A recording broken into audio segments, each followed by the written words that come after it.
Hello, I'm Sukanya here to give presentation on solutions to common parallel programming problems. Before going to the solutions to common parallel programming problems, it is important to understand the common problems because many of the problems arise from the overall decomposition of the program and cannot be easily patched later. In this PPT, we deal with some of these common problems, their symptoms and ways to avoid them. First is the too many threads. By having too many threads can seriously degrade program performance. The effect of these comes in two ways. First, partitioning a fixed amount of work among too many threads gives each thread too little work, so that the overhead of starting and terminating threads swamps the useful work. Second, having too many concurrent software threads incurs overhead from having to share fixed hardware resources. When there are software threads than hardware threads, the operating system typically resorts to round robin scheduling. The scheduler gives each software thread a shortcut called a time slice to run on one of the hardware threads. When a software thread's time slice runs out, the scheduler preemptively suspends the thread in order to run another software thread on the same hardware thread. The software thread freezes in time until it gets another time slice. Time slicing ensures that all software threads make some progress. The most obvious overhead is the process of saving and restoring a thread's register state.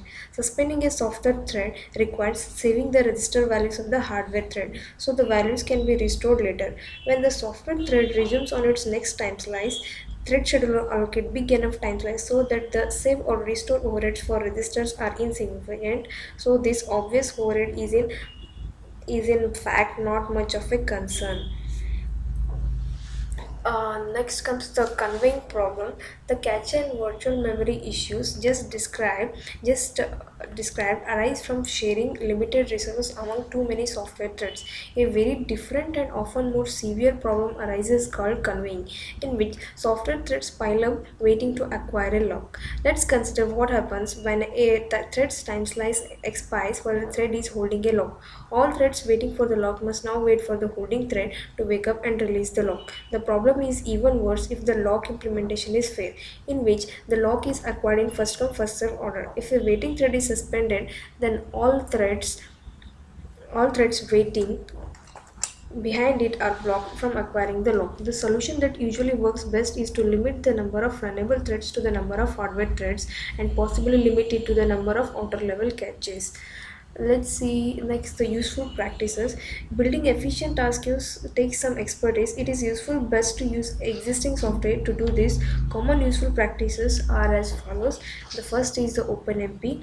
Let OpenMP do the work. OpenMP lets the programmer specify loop iteration instead of threads. OpenMP deals with managing the threads as long as the programmer does not request a particular number of threads. The OpenMP implementation will strive to use the optimal number of software threads. Next is the thread pool. Use of thread pool, which is a construct used to maintain a set of long-lived software threads and eliminates the overhead of initialization process of threads for short-lived tasks. A thread pool is a collection of tasks which are serviced by the software threads in the pool. Each software thread finishes a task before taking on another. Next is the work stealing, which is explained as experts may wish to write their own task scheduler. The method of choice is called work stealing, where each thread has its own private collection of tasks. When a thread runs out of tasks, it steals from another thread's collection. Work stealing yields good cache usage and load balancing. The early click scheduler is a good example of how to write an effective task stealing scheduler. The next comes the data races. Unsynchronizes to shared memory that can introduce race condition where the program results depend non-deterministically on the relative timings of two or more threads. The figure here shows the unsynchronized threads racing against each thread lead to non-deterministic output. So in this figure shows two threads. These are two threads trying to add a shared variable. x, this is x, which has an initial value of 0. Depending upon the relative speeds of the thread, the final value of x can be 1, 2, or 3. Parallel programming would be a lot easier if races were as obvious as shown in this figure. But the same race condition can be hidden by language syntax, which is shown in this figure. This is the language syntax. Uh, in a variety of ways. Update operations such as plus or equal to it, which is shown is here. First statement are normally just shortened for temp is equal to x is equal to temp plus 1. The Intel Thread Checker is a powerful tool for detecting potential race condition. It can see past all the varieties of camouflage shown in this figure because it deals in terms of actual memory location, not their names or addressing expression. Sometimes deliberate race conditions are intended and useful. For example, threads may be reading a location that is updated asynchronously with the latest current value. In such situation, care must be taken that the writes and reads are atomic, otherwise, grabble data may be written or read.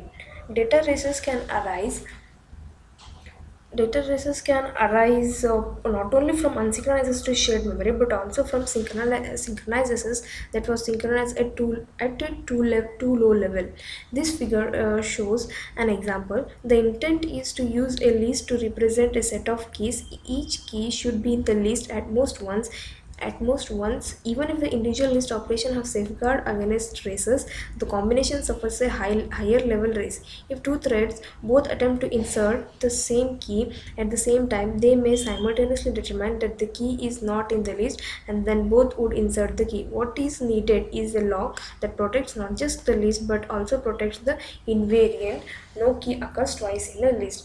Adding the necessary lock to the figure exposes the frustrating performance problems of locks. Building locks in two low-level components is often a waste of time because the high-level components that use the components will need higher-level locks anyway. The lower-level locks then become pointless overhead. In such a scenario, the high-level locking causes the low-level locks to be uncontended, and most lock implementation optimize the uncontended case. Hence, the performance effect is somewhat mitigated, but for best performance, the superfluous locks should be removed. The next we will explain about the live lock. These are the locks that thread continually conflict with each other and back off. No thread makes any progress. The solution for the live lock is back off with release of acquired locks to allow at least one thread to make progress. Now, the next is the deadlock, which is caused by cycle.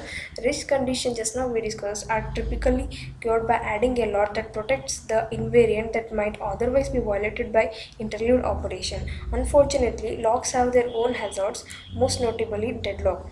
This figure shows a deadlock involving two threads.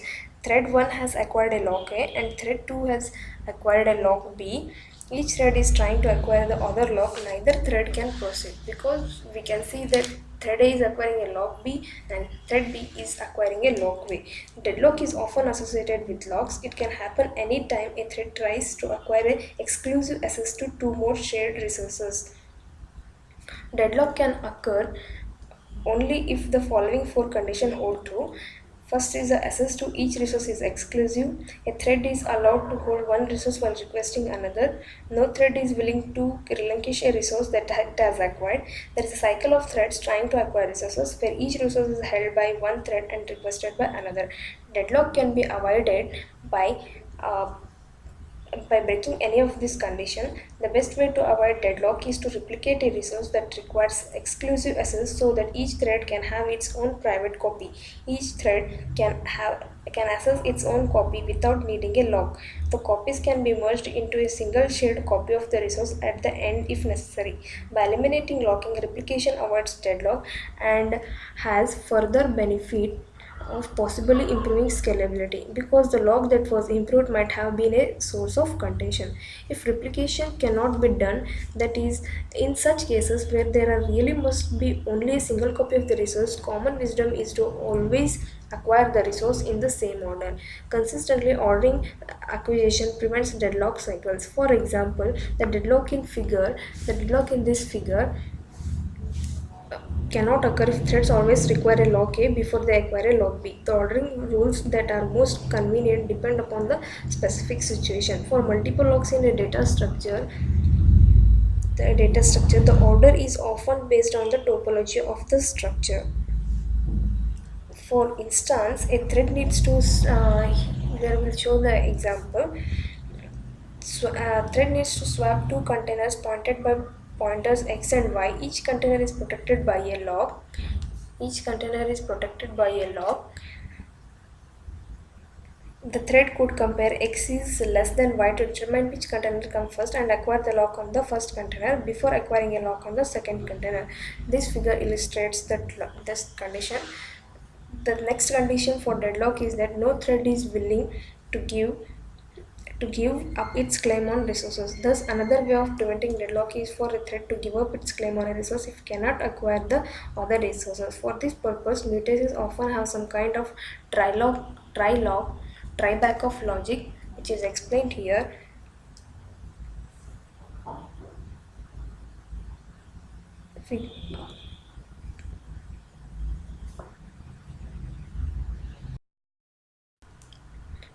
Mutex often has some kind of trilog routine that allows a thread to attempt to acquire a lock and give up if it cannot be acquired.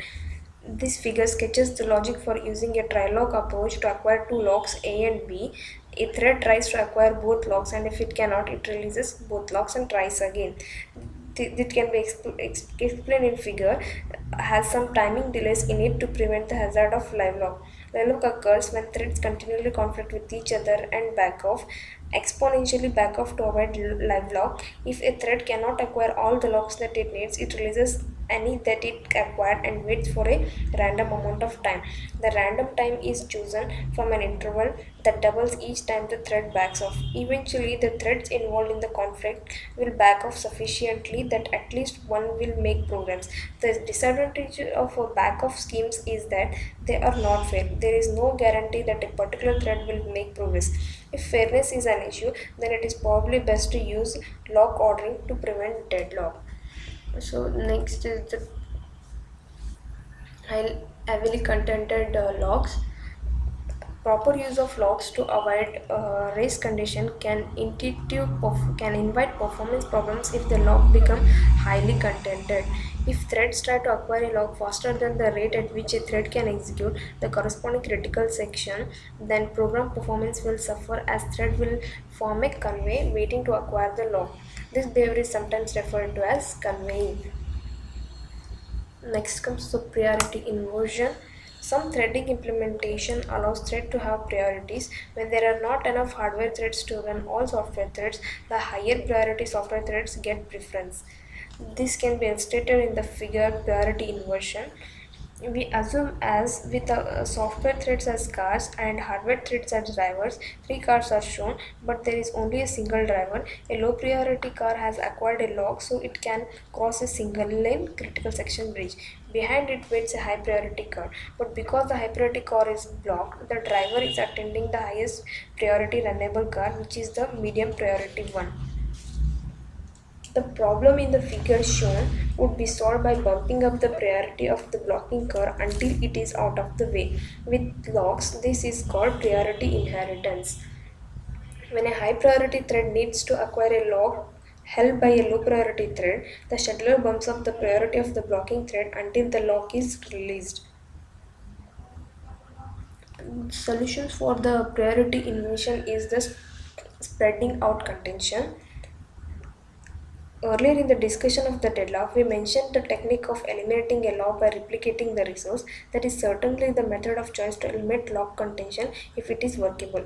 For example, consider contention for a counter of events. If each thread can have its own private counter, then no lock is necessary. If the total count is required, the counts can be summed after all threads are done counting. If the lock on a resource cannot be eliminated, consider partitioning the resource and using a separate block to protect each partition. The partition can spread out contention among the locks. For example, consider a hash table implementation where multiple threads might try to do insertion at the same time. A simple approach to avoid race condition is to use a single lock to protect the entire table. The lock always allows only one thread into the table at a time. The drawback of this approach is that all threads must contend for the same lock, which could become a serial bottleneck. An alternative approach is to create an array of subtables, each with its own lock, as shown in this figure. Keys can be mapped to the subtables by a hashing function. For a given key, a thread can figure out which table to inspect by using a hash function that returns a subtable index. Insertion of a key commences by hashing the key to one of the subtables and then doing the insertion on that subtable while holding the subtable's lock. Given enough subtables and a good hash function, threads will mostly not contend for the same subtable and thus not contend for the same lock. Pursuit of the idea of spreading contention among multiple locks further leads to fine-grained locking, which is explained in the next table. This is the hash tables are commonly implemented as an array of buckets where each bucket holds keys that hash to the same array element. In the fine-grained locking, there might be a lock on each bucket. This way, multiple threads can concurrently access different buckets in parallel. This is straightforward to implement if the number of buckets is fixed. If the number of buckets has to be grown, the problem becomes more complicated because resizing the array may require excluding all but the thread doing the resizing. Another pitfall is that if the buckets are very small, space overhead of the lock may dominate. If a data structure is frequently read but infrequently written, then a read-writer lock may help deal with contention. A reader-write lock distinguishes readers from writers. Multiple readers can acquire the lock at the same time, but only one writer can acquire it at a time. Readers cannot acquire the lock while a writer holds it, and vice versa. Thus, readers contend only with writers, which is writers. The earlier fine-grained hash table is a good example of where rewriter locks can help if the array of buckets must be dynamically resizable. This figure shows a possible implementation. The table consists of an array descriptor that specifies the array size and location. Iterator mutex protects this structure. Each bucket has its own plain mutex protecting it. If writers are infrequent, read-writer lock can greatly reduce contention. Read-writer locks have limitation. When the rate of incoming readers is very high, the lock implementation may suffer from memory contention problems. Thus, read-writer locks can be very useful for medium contention of readers, but may not be able to fix problems with high contention. The reliable way to deal with high contention is to rework the parallel decomposition in a way that lowers the contention. Next comes the non-blocking algorithms. One way to solve the problems introduced by locks is not to use locks. Algorithms designed to do this are called non-blocking. Defining characteristic of non-blocking algorithm is that stopping a thread does not prevent the rest of the system from making progress. There are different non-blocking guarantees. First is the obstruction freedom, lock freedom, wait freedom. The obstruction freedom says that a thread makes a progress as long as there is no contention, but live lock is possible. Exponential backoff can be used to work around live lock. Second is the lock freedom. The system as a whole makes freedom. Wait freedom. Every thread makes progress even when faced with contention. Very few non-blocking algorithms achieve this. Non-blocking algorithms are immune from lock contention, priority inversion, and conveying. Non-blocking algorithms have a lot of advantages, but with these come a new set of problems that need to be understood. Non-blocking algorithms are based on atomic operations such as the methods of interlocked class. A few non-blocking algorithms are simple, most are complex because the algorithm must handle all possible interleaving instruction streams from contending processes. A terrible non-blocking algorithm is counting by an interlocked increment instead of lock. The interlocked instruction avoids lock overhead and pathologies. Simply using atomic operation is not enough to avoid trace condition because composing thread safe operation does not necessarily yield a thread safe procedure. For example, the C code in this figure shows two concerns, that is wrong and correct. In the wrong code, if the count was originally 2, two threads executing the wrong code might both decrement the count and then both see it as 0 at the same time. The correct code performs the decrement and test as a single atomic operation. Most Non-blocking algorithms involve a loop that attempts to perform an action using one or more compare and swap operation and retries when one of the CIS operation fails. A simple and useful example is implementing a thread fetch operation, which is shown here. The figure illustrates both a locked version and non-blocking version that operate on a location X. The non-blocking version reads location X into a local temporary X old and computes a new value X new is equal to of X old. The routine interlock compare exchange stores the new value unless X is now different than X old. If the store fails, the code starts over until it succeeds. Fetch and op is useful as long as the order in which various threads perform op does not matter. These are the non-blocking algorithms. First is the ABA problem, catch and ping ponging, a memory reclamation problem. First we deal with ABA problem.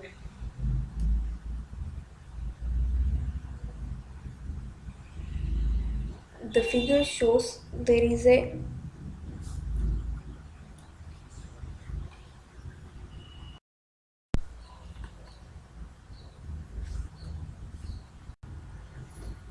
in this figure, there is a time interval between when a thread executes x old is equal to x and when a thread executes interlocked compare exchange. During this interval, other processors might perform other fetch and op operation. For example, suppose the initial value read is a, an intervening sequence of fetch and op operation may other processor might change x to b and then back to a. When the original thread executes interlocked compare exchange, it will be as if all other processor action never happened. As long as the order in which op is executed does not matter, there is no problem. The net result is the same as if the fetch and op operations were reordered such that the intervening sequence happens before the first read. But sometimes fetch and op has uses where changing x from a to b to a does not make a difference. The problem is indeed known as the ABA problem.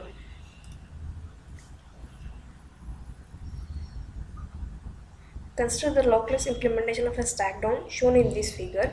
It is written in the fetch and op style and thus has the advantage of not requiring any locks. But the op is no longer a pure function because it deals with another shared memory location, the field next. The solution to the ABA problem is never to reuse a garbage collected environment such as Java or .NET. This is simply a matter of not recycling the nodes. Once a node has been popped, never push it again. Instead, allocate a fresh node. The garbage collector will do the hard work of checking that the memory for a node A is not recycled until all extant references to it are gone. In other words, make A slightly different each time. This is typically done by appending a serial number to the pointer. A special instruction that can do a double wide compare exchange is required. On Itanium processors, there is a compare exchange 16 which is not quite the same because it compares only the first 8 bytes but exchanges all 16. The serial number is the first 8 bytes. It works for turning ABA into ABA dash. Another solution is to build a miniature garbage collector that handles pointers involved in compare exchange operation. These pointers are called hazard pointers because they present a hazard to lockless algorithms.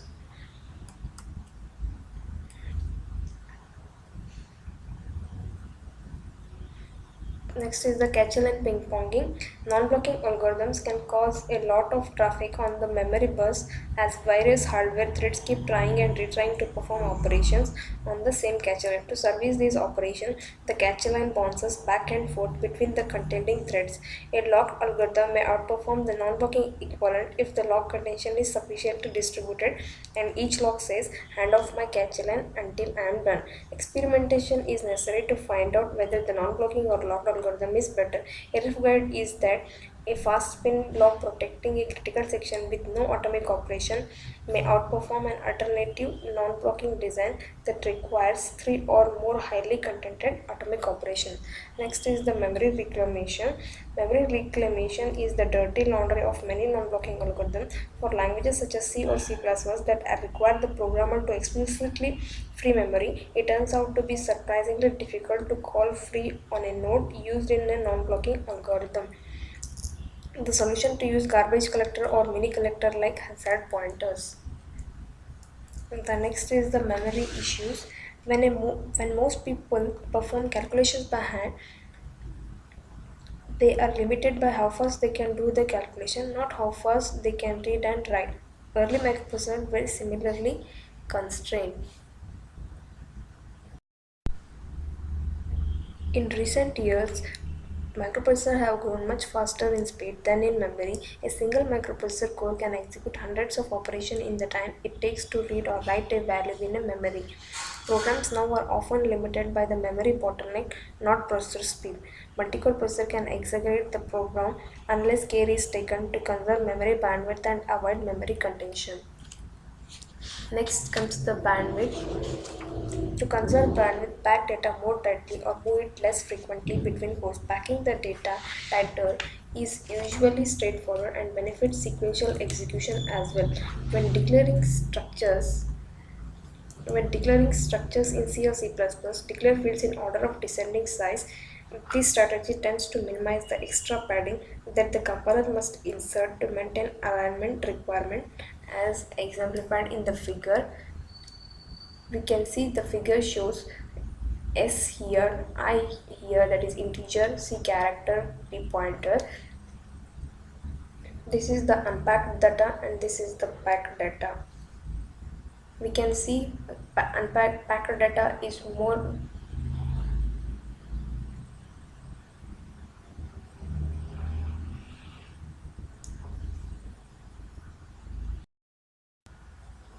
Next comes the working in cache.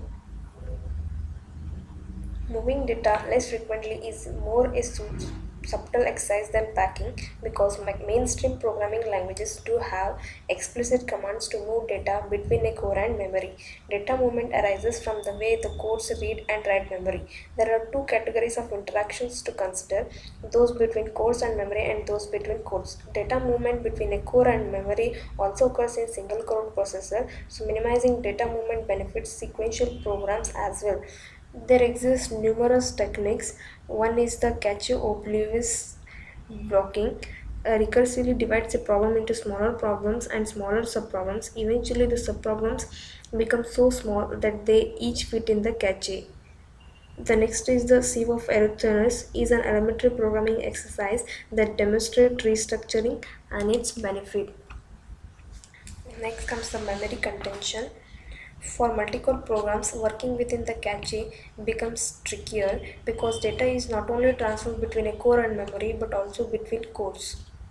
The transfer arises implicitly from patterns of reads and writes by different cores. The patterns correspond to two types of data dependencies, a read-write dependency and write-write dependency. In a read-write dependency, a core writes a cache line and then a different core reads it. In write-write dependency, a core writes a cache line and then a different core writes it. Next are the cache related issues. In the first comes the false sharing. The smallest unit of memory that two processors interchange is a cache line or a cache sector.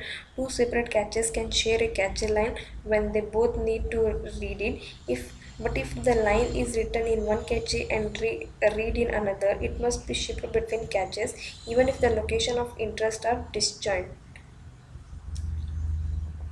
The figure here illustrates a ping pong game. There are two threads, each running on a different core. Each thread increments a different location belonging to the same cache line, but because the location belongs to the same cache line, the cores must pass the sector back, forth, and cross across the memory bus. The next figure shows the uh, bad impact can be for a generalization of this figure. For single sorry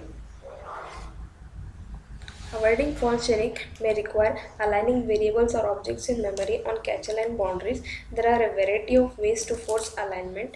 The Windows compilers have a directive that can be used to specify n-bit alignment. It may not be obvious that there is always enough room before the align block to store the pointer.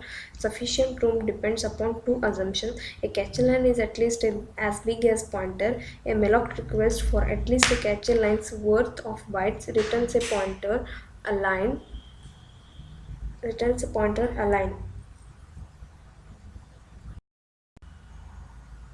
and boundary that is a multiple of size of character. These two conditions hold for IA32 and Itanium based systems.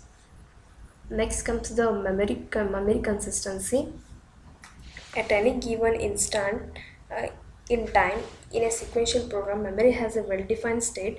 This is called sequential consistency, and another is relaxed consistency.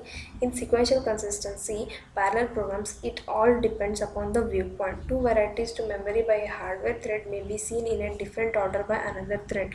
The reason is that when a hardware thread writes to memory, the written data goes through a path of purpose and catches before reaching main memory. Along this path, a later write may reach main memory sooner than a earlier write. Similar aspects apply to reads. Likewise, reads and writes might pass each other. A processor has to see its own reads and writes in the order it issues them. Otherwise, programming would break, but the processor does not have to guarantee that the other processor see those reads and writes in the original order. Systems that allow this reordering are said to exhibit relaxed consistency. The hardware is not the only cause of relaxed consistency. Compilers are often free to reorder instructions. The reordering is critical to most major compiler optimization. Next is the Itanium architecture. The Ethereum architecture had no legacy software to preserve. The model theoretically delivers high performance and sequential consistency by giving the memory system more freedom of choice. As long as logs are properly used to avoid race condition, there are no surprises. Programmers writing multiprocessor code with deliberate race condition must understand the rules. The rules for memory consistency on my Itanium processor is simpler to remember because they apply uniformly. Furthermore, compilers for Italian-based systems interpret volatile in a way that makes most items work. This figure shows a simple and practical example where the rules come into play. It shows the two threads trying to pass a message via memory. Thread 1 writes a message into a variable message and thread 2 reads the message. Synchronization is accomplished via the flag isRead.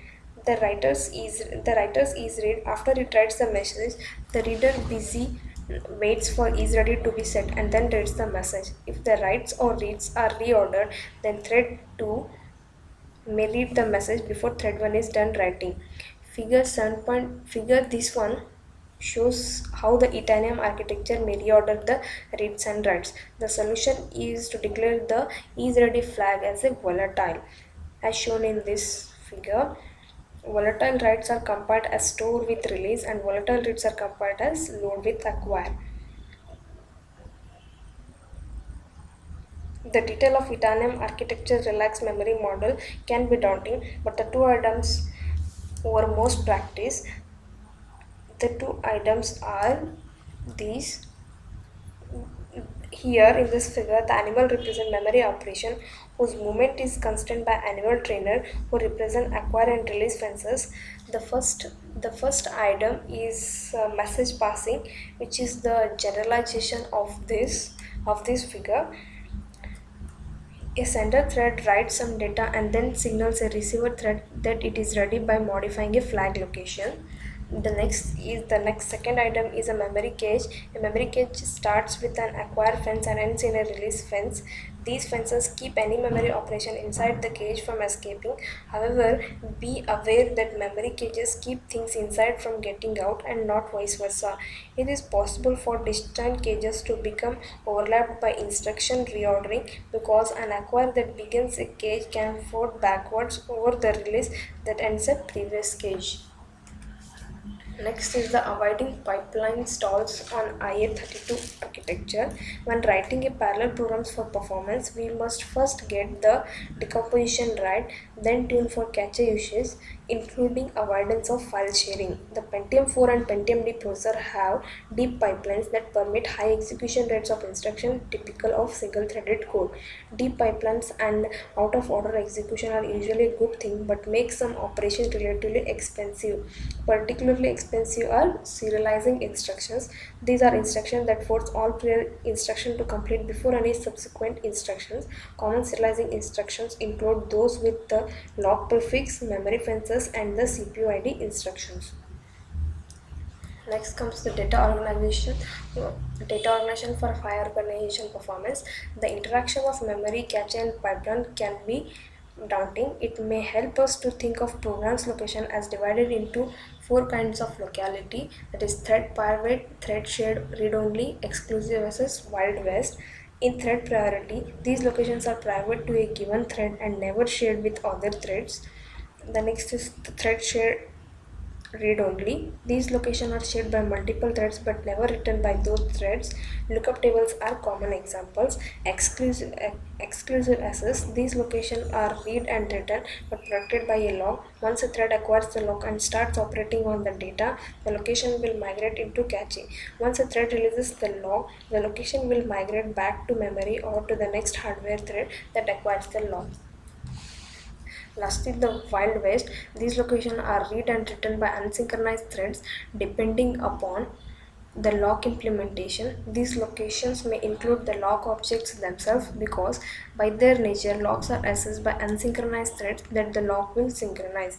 A good decomposition favors thread private storage and thread shared read-only storage because these have no impact on the bus and do not need synchronization. So this completes the PPT, that is solutions for two common parallel programming problems.